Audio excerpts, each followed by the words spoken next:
Créer son site internet, seule, bonne ou mauvaise idée? En fait, la réponse n'est pas tellement si binaire. Je vais m'expliquer. Créer son site internet, c'est un vrai métier. Ça, je vais le mettre de côté. Par contre, il y a des cas de figure où créer son site internet seul, c'est une bonne idée, effectivement, et il y en a d'autres où c'est une mauvaise idée.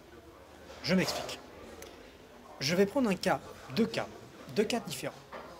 Vous êtes jeune entrepreneur, vous commencez votre activité et vous avez beaucoup de temps, pas beaucoup d'argent. Là, je vais commencer à dire que créer son site internet peut être, attention, j'accentue bien sur le peut être une bonne solution. Parce qu'il existe des solutions pas chères, je n'en nommerai pas pour pas en oublier, mais il existe des solutions en ligne où on peut faire facilement son site internet et s'assurer une présence en ligne facilement. Ça, c'est vrai. Par contre, je vais prendre un autre cas de situation. Vous êtes une entreprise, vous avez une activité, votre chargé de communication est déjà bien occupé et il n'a pas le temps de créer un site internet parce que ça prend du temps. Ou même d'apprendre les compétences. Elle n'a pas le temps d'apprendre les compétences. Dans ces cas-là, construire son site internet n'est peut-être pas la bonne idée.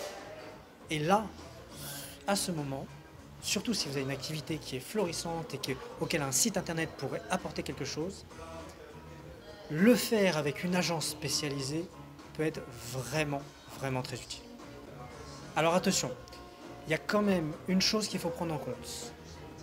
C'est que quand on travaille avec une agence professionnelle, normalement on envisage tous les cas. Et on va vous informer, nous c'est ce qu'on fait chez Insaniam, on va vous informer des obligations légales, des éléments à mettre sur votre site, des éléments obligatoires. Chose que vous pouvez oublier si vous le faites seul. Ou alors il faudra que vous passiez du temps à rechercher et à bien checker si tout a bien été mis en place. Je vais prendre un exemple très simple. Si vous faites du e-commerce, il y a par exemple les CGV, donc les conditions générales de vente, à mettre en place. Et ça peut être oublié.